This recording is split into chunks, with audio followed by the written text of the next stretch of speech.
Hello, and welcome to another edition of Mom Knows Ball, the Bama edition.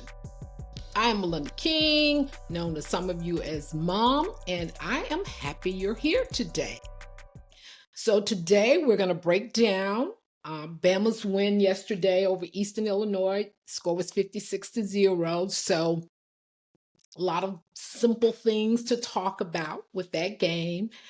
We're also going to look forward to next week's Iron Bowl with just a few insights, because I'm going to be doing insights all week on that game. And then my take on the college football rankings after Bama's loss to OU. Just a little something there. So, okay, let's start with Bama's win yesterday. Offense, defense, start a game, and side eye. Okay, let's look at the analytics. So on offense, we had 270 yards passing and 269 rushing. So a very balanced game. We talked about how we wanted to get that running game going, and we absolutely did.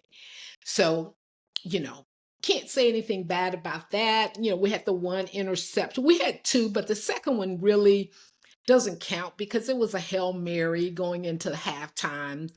There were no punts. So, yeah, we turned over once on downs, and then we had a missed field goal, which we will talk about.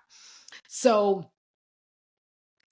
all four quarterbacks played, all four quarterbacks scored. So, can't say anything bad about the offense, and you can't say anything bad about the defense because they had so many negative yards for Eastern Illinois that their total passing yards was 20. Their total rushing yards, I think, was 14 because they just kept being pushed back. So, yeah, our defense, it did its thing. And, we should have.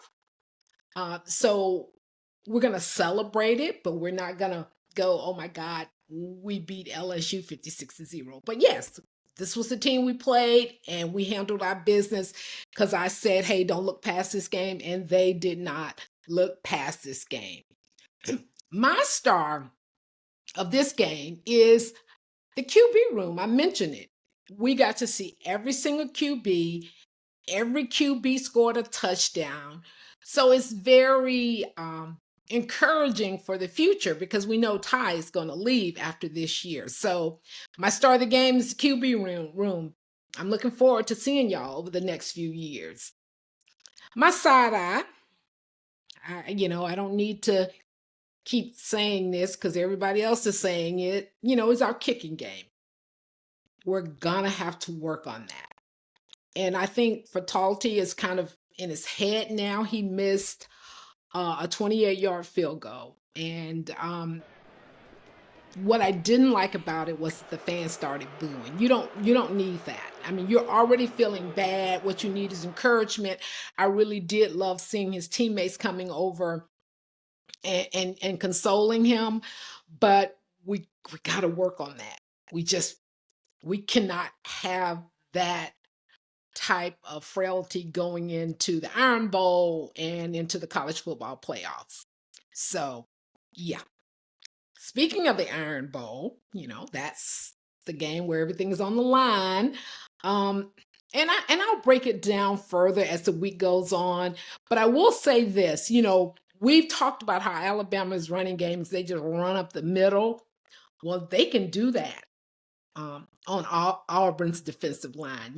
They can run it up the middle, and because their defensive line has not been good at defending against that kind of running. So I was really glad to see we were really working on our running game yesterday. And they don't have a solid secondary. So we can exploit that with Ty. We love those deep balls. And so, yeah. And we just need to, we need to start fast. We need to take that crowd out of that game early, because you hang around, and next thing you know, we're down to the fourth quarter, and we know how crazy stuff happens in the fourth quarter with Auburn in both directions. So yeah, that's my little small take. I'm going to break it down more and more as the week goes on. And then finally, my take on the college football rankings after Alabama lost to OU. We knew Alabama was going to fall, and I really still take exception to the fact that we are ranked lower than Notre Dame. We've both lost two games. The difference between us is when we play these highly ranked teams, we beat them, with the exception of OU last week. And we had a really bad loss to Florida State. Notre Dame's, I guess their best win is either Pitt or USC. And they keep talking about how, their losses were to these two ranked teams, but they lost.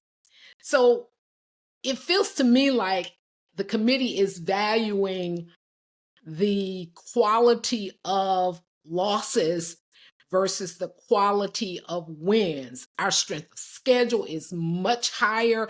Most people put our strength of schedule in like a top 10. I've seen 4, I've seen 5, I've seen 6, and they're putting Notre Dame's in the mid-20s. So yeah, I'm just not feeling that. And I'm just not feeling that.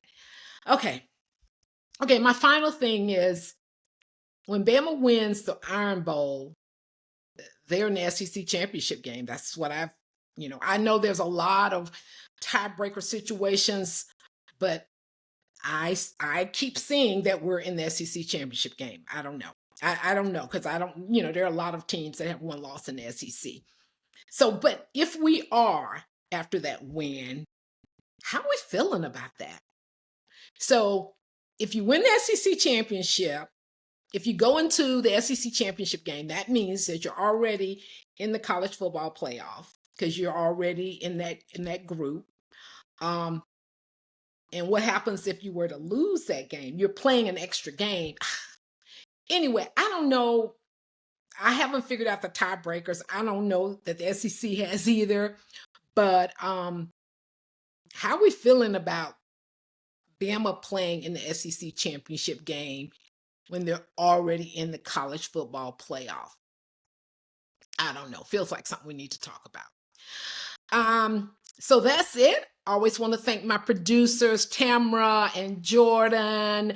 They help to keep me straight. Like I said, all through the week, we're going to be talking about how we get this win against Auburn. Subscribe, share, like. I'm still working on my little studio, but I have a whole desk now, but I'm going to do something to give y'all something a little bit more visual eventually to highlight my two teams, University of Alabama and the Jacksonville Jaguars. Okay, we will see you later. I'm Mom, and of course, I know ball, and I'm glad you were here. Bye.